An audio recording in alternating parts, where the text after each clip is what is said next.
Mari kita berdoa. Bapa Surgawi, Bapa yang kami sembah dalam nama anak-Mu Tuhan Yesus Kristus, sungguh kami sangat bersyukur berterima kasih kepadamu Bapa untuk segala kasih dan kebaikan kemurahan Tuhan yang masih Tuhan curahkan kepada kami sampai dengan pagi hari ini. Kami boleh tidur dengan tenang, bangun dengan selamat pada pagi hari ini tanpa kekurangan suatu apapun. Itu semua karena kasih dan kebaikan kemurahan Tuhan. Dan sebelum kami mulai aktivitas kami pada pagi hari ini, izinkan kami untuk bersekutu dengan Tuhan, berdoa, memuji muliakan nama Tuhan, dan mendengarkan kebenaran firman Tuhan melalui channel YouTube ini. Berbicara bagi kami Tuhan, nyatakan kuasa-Mu, nyatakan isi hati-Mu, karena kami telah siap untuk mendengarkan kebenaran firman Tuhan. Dalam nama Yesus kami berdoa. Amin. Shalom ibu bapak saudara terkasih dalam nama Tuhan kita Yesus. Semangat pagi. Bertemu kembali di channel Rionando Butar-Butar dalam khotbah 5 menit aja toko 5 untuk renungan harian. Renungan pada hari ini saya ambil dari kitab 1 Tawarik pasal 29 ayat yang ke-12, demikian kesaksian firman Tuhan. Sebab kekayaan dan kemuliaan berasal daripadamu, dan engkaulah yang berkuasa atas segala-galanya. Dalam tanganmu lah kekuatan dan kejayaan, dalam tanganmu lah kuasa membesarkan dan mengokohkan segala-galanya. Kekayaan dan kekuasaan berasal dari Tuhan.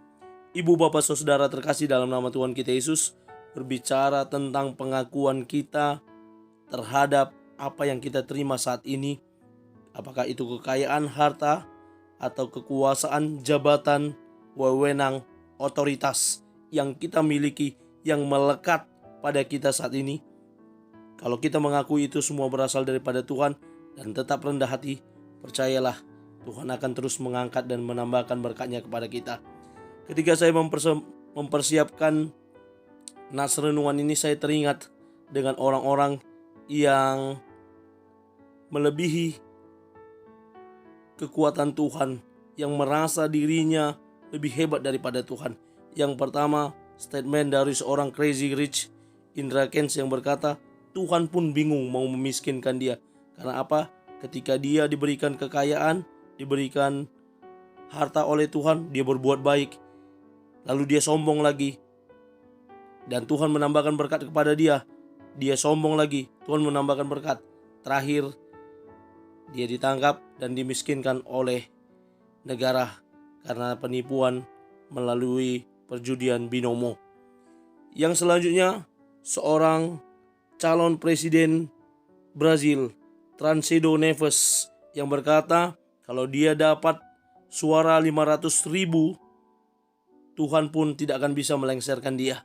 Dan benar saja, memang Tuhan tidak melengsarkan dia, tetapi satu hari sebelum pelantikan presiden, dia meninggal dunia akibat sakit jantung yang dideritanya. Dan benar, Tuhan tidak melengsarkan dia dari kursi kepresidenan, tapi melengsarkan dia dari dunia ini. Pentingnya mengakui bahwa Tuhan lebih berkuasa atas segala-galanya. Itulah gunanya kita beragama. Itulah bukti bahwa kita adalah manusia lemah, manusia yang bergantung sepenuhnya kepada Allah, bukan karena kekuatan kita, bukan karena kehebatan kita. Banyak lagi cerita tentang bagaimana orang yang tidak mengakui Tuhan, yang mengakui kekuatan kehebatannya. Bagaimana seorang John Lennon yang terkenal dengan The Beatles-nya, dia pernah buat statement bahwa The Beatles akan lebih terkenal daripada Tuhan, dan fans fanatiknya sendiri yang menembak mati dia. Dan The Beatles pun sebelum John Lennon meninggal sudah terlebih dahulu bubar. Tuhan tetap eksis, dipercayai oleh semua makhluk di dunia ini. Ibu bapak saudara terkasih, itulah yang dikatakan oleh Daud dalam nats ini. Bagaimana Daud dalam nyanyiannya, pujiannya kepada Tuhan, bagaimana dia berkata, sebab kekayaan dan kemuliaan berasal daripadamu, dan engkaulah yang berkuasa atas segala-galanya. Dalam tanganmu lah kekuatan dan kejayaan, dalam tanganmu lah kekuasaan membesarkan dan mengokohkan segala-galanya. Bagaimana Daud dengan rendah hati mengakui bahwa kuasa yang dia terima, jabatan sebagai seorang raja yang menggantikan Saul, itu tidak lepas dari campur tangan Tuhan. Bagaimana harta kekayaan yang melimpah dengan daerah jajan yang terus bertambah yang dilakukan oleh Tuhan kepadanya, itu semua tidak lepas dari campur tangan Tuhan. Karena Tuhanlah yang berkuasa membesarkan dan mengokohkan segala-galanya.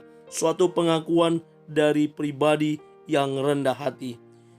Edward Dewes Decker, seorang penulis, berkata, Tuhan mengatur segala-gala sesuatu yang secara ortodoks akan menuntun kepada kekayaan. Ketidakakuratan tidak pernah memperbanyak uang. Lalu suami Sivananda Sarasvati, seorang pemimpin spiritual India, berkata, jika Anda tidak menemukan kedamaian di dalam, Anda tidak akan menemukan di tempat lain. Tujuan hidup adalah pencapaian kedamaian dan bukan pencapaian kekuasaan, nama, ketenaran, dan kekayaan.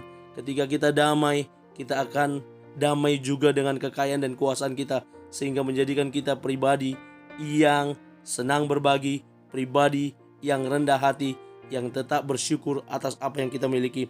Kiranya kita tetap menjadi pribadi yang rendah hati ketika Tuhan boleh izinkan kekayaan dan kekuasaan menjadi bagian dalam hidup kita. Amin. Kita bersatu dalam doa. Terima kasih Bapa untuk firman-Mu yang telah kami dengarkan pada pagi hari ini. Mampukan kami untuk menjadi pribadi yang rendah hati, yang tetap bergantung, berharap, mengandalkan Tuhan sepenuhnya dalam hidup kami. Terima kasih untuk segala sesuatu yang telah Engkau berikan kepada kami. Dalam nama Yesus kami berdoa. Amin. Selamat beraktivitas.